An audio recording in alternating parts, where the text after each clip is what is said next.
Hi hello ಎಲ್ರಿಗೂ ನಮಸ್ಕಾರ. ನೀವು ನೋಡ್ತಾ ಇದ್ದಾರೆ SATS SAT solution YouTube Kannada channel. ಆತ್ಮೀಯ ಶಿಕ್ಷಕ ಬಂಧುಗಳೇ, ಬನ್ನಿ ಇವತ್ತಿನ ಒಂದು ವಿಡಿಯೋದಲ್ಲಿ ನಾನು ನಮ್ಮ HRMS ಶಿಕ್ಷಕರ ಅಂದರೆ ವೈಯಕ್ತಿಕ ನೌಕರರ ಲಾಗಿನ್ನಲ್ಲಿ ನಾವು ಏನು PMSBY ಮತ್ತು PMJJY ಇನ್ಸೂರೆನ್ಸ್ ಡೀಟೇಲ್ಸ್ ನಾವೇನು ಬ್ಯಾಂಕಲ್ಲಿ ಮಾಡಿಸಿರ್ತೀವಲ್ಲ ಆ ಒಂದು ಮಾಹಿತಿಯನ್ನು ನಾವೇನು ಮಾಡಬೇಕಾಗುತ್ತೆ, ನಮ್ಮ ESS ಎಂಪ್ಲಾಯ್ ಒಂದು ಡಾಟಾ ಬೇಸಲ್ಲಿ ನಾವು ಎಂಟ್ರಿ ಮಾಡಬೇಕಾಗುತ್ತೆ. ಸೊ ಅದನ್ನು ಯಾವ ರೀತಿ ಮಾಡಬೇಕು ಅನ್ನೋದನ್ನು ಈ ಒಂದು ವಿಡಿಯೋದಲ್ಲಿ ನಾನು ನಿಮಗೆ ತೋರಿಸ್ತೇನೆ. ಬನ್ನಿ ವಿಡಿಯೋನ ಶುರು ಮಾಡೋಣ. ಶುರು ಮಾಡುವ ಮೊದಲು ನೀವು ಫಸ್ಟ್ ಟೈಮ್ ನಮ್ಮ ಯೂಟ್ಯೂಬ್ ಚಾನಲ್ ನೋಡ್ತಾ ಇದ್ದರೆ HRMSಗೆ ಸಂಬಂಧಪಟ್ಟ ಹೊಸ ಅಪ್ಡೇಟ್ಗೆ ನಮ್ಮ SATS SAT solution YouTube Kannada ಚಾನಲ್ಗೆ ಸಬ್ಸ್ಕ್ರೈಬ್ ಮಾಡಿಕೊಂಡು ಉಚಿತವಾಗಿ ಅಪ್ಡೇಟನ್ನು ಪಡಿತಾ ಇರಿ. ಓಕೆ, ಬನ್ನಿ ವಿಡಿಯೋನ ಶುರು ಮಾಡೋಣ. ಮೊದಲನೇದಾಗಿ ನಿಮ್ಮ ಯಾವುದೇ ಒಂದು ಮೊಬೈಲಲ್ಲಿ ಯಾವುದಾದ್ರೂ ಒಂದು ಬ್ರೌಸರ್ ಓಪನ್ ಮಾಡಿಬಿಟ್ಟು ಅಲ್ಲಿ ಟೈಪ್ ಮಾಡಿ ESS HRMS ಅಂತ ಟೈಪ್ ಮಾಡಿ ಸರ್ಚ್ ಕೊಡಿ. ಸರ್ಚ್ ಕೊಟ್ಟಾಗ ನಿಮಗೆ ಮೊದಲಿಗೆ ಬರ್ತಾಳೆ HRMS ESS, ಅದನ್ನ ಕ್ಲಿಕ್ ಮಾಡ್ಕೊಳ್ಳಿ.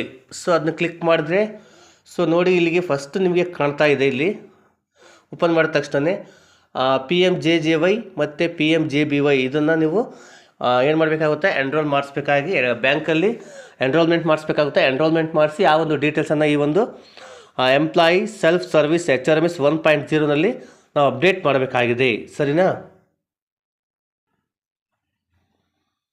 ಸೊ ಈ ಒಂದು ಆಪ್ಷನ್ಸನ್ನು ಕ್ಲೋಸ್ ಮಾಡ್ಕೊಡ್ತೀನಿ. ಈಗ ನಾವಿಲ್ಲಿ ಎಂಟರ್ ಯೂಸರ್ ಐ ಡಿ ಅಂತ ಕೇಳುತ್ತೆ. ನಮ್ಮ ಒಂದು ಪ್ರಥಮ KGD ನಂಬರನ್ನು ಹಾಕಬೇಕು. ನಾವು ಇದಕ್ಕೆ ಈ ಒಂದು ಫ್ಲಾಗೆ ಏನು ಪಾಸ್ವರ್ಡನ್ನು ಸೆಟ್ ಮಾಡ್ಕೊಂಡಿರ್ತೀವಿ ಆ ಒಂದು ಪಾಸ್ವರ್ಡನ್ನು ಹಾಕಬೇಕು.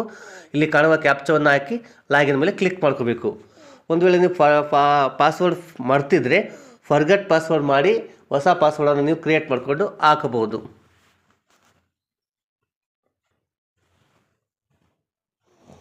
ಒಂದು ವೇಳೆ ನಿಮಗೆ ಪಾಸ್ವರ್ಡ್ ಗೊತ್ತಿಲ್ಲ ಅಂದರೆ ಇಲ್ಲಿ ಫರ್ಗಟ್ ಪಾಸ್ವರ್ಡ್ ಅಂತ ಒಂದು ಆಪ್ಷನ್ ಇದೆ, ಅದ್ರ ಮೇಲೆ ಕ್ಲಿಕ್ ಮಾಡಿ. ಸೊ 3 ಸ್ಟೆಪ್ಪಲ್ಲಿ ನಿಮ್ಮ ಪಾಸ್ವರ್ಡ್ ರೀಸೆಟ್ ಆಗುತ್ತೆ. ಒಂದು ಎಂಟರ್ ಯೂಸರ್ ಐ ಡಿ ಅಂತ ಕೇಳುತ್ತೆ. ನಿಮ್ಮ KGD ನಂಬರನ್ನು ಹಾಕಿ, KGD ನಂಬರ್ ಹಾಕಿ ವೆರಿಫೈ ಗೆಟ್ OTP ಮೇಲೆ ಕ್ಲಿಕ್ ಮಾಡಿ. ನಿಮ್ಮ KGDಗೆ ಲಿಂಕ್ ಆಗಿರ್ತಕ್ಕಂಥ ಮೊಬೈಲ್ ನಂಬರ್ಗೆ OTP ಬರುತ್ತೆ.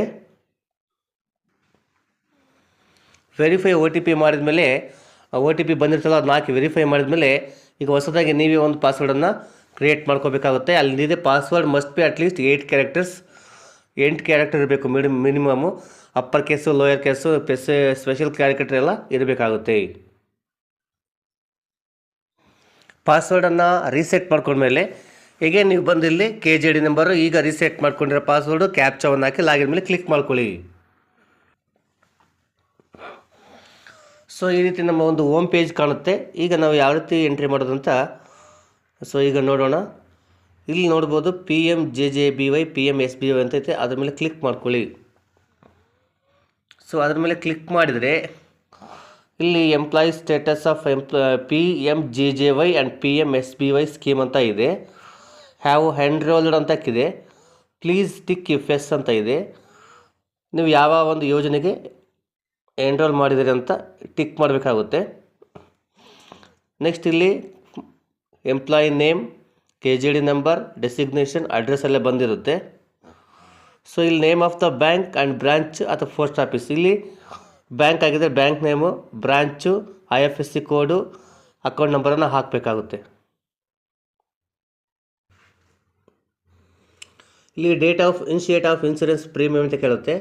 ಸೊ ನೀವು ಯಾವಾಗ ಅದು ಇನಿಷಿಯೇಟ್ ಮಾಡಿರ್ತೀರಿ ಆ ಡೇಟನ್ನು ಹಾಕಿ. ಇಲ್ಲಿ ಸ್ಕೀಮ್ ಎಷ್ಟೆಷ್ಟು ರೂಪಾಯಿ ಅಂತ ತೋರುತ್ತೆ. With mandate auto renewal is submitted ಅಂತ ಇದೆ. ಎಸ್ ಅಂತಲೇ ಇರಲಿ. ಎಂಡ್ ಡೇಟ್ ಈಸ್ ಇನ್ಸೂರೆನ್ಸ್ ಅದು ಫ್ರೀಸ್ ಇದೆ. ಇಷ್ಟೆಲ್ಲ ಹಾಕಿ ಸಬ್ಮಿಟ್ ಮೇಲೆ ಕ್ಲಿಕ್ ಮಾಡ್ಕೊಳ್ಳಿ. ಸೊ ಸಬ್ಮಿಟ್ ಆದಮೇಲೆ ಸಬ್ಮಿಟ್ ಸಕ್ಸಸ್ಫುಲಿ ಅಂತ ಕಾರ್ನರಲ್ಲಿ ಮೆಸೇಜ್ ಬರುತ್ತೆ. ಸೊ ನೀವು ಒಂದು ಸರಿ ಇದನ್ನು ಸಬ್ಮಿಟ್ ಮಾಡಿದರೆ ಮುಗಿಯಿತು. ಸರಿನಾ? ಇದಿಷ್ಟು PMSBY PMJJY ಒಂದು ಇನ್ಸೂರೆನ್ಸ್ ಡೀಟೇಲ್ಸ್ನ ESS HRMS 1 ಪೋರ್ಟಲಲ್ಲಿ ಯಾವ ರೀತಿ ಅಪ್ಡೇಟ್ ಮಾಡಬೇಕು ಅನ್ನೋ ಒಂದು ಸಂಪೂರ್ಣ ಮಾಹಿತಿ. ಈ ಮಾಹಿತಿ ನಿಮ್ಗೆ ಇಷ್ಟ ಆಯಿತು ಅಂದ್ಕೊಂತಾನೆ ಆಗಿದೆ. ದಯವಿಟ್ಟು ಒಂದು ಲೈಕ್ ಕೊಡಿ, ಕಮೆಂಟ್ ಮಾಡಿ, ಶೇರ್ ಮಾಡಿ. ಇದೇ ರೀತಿ ಮಾಹಿತಿಗೆ ನಮ್ಮ SATS SAT solution YouTube Kannada ಚಾನಲ್ಗೆ ಸಬ್ಸ್ಕ್ರೈಬ್ ಮಾಡಿಕೊಂಡು ಅಪ್ಡೇಟನ್ನು ಪಡಿತಾ ಇರಿ. So thanks for watching. ಧನ್ಯವಾದಗಳು.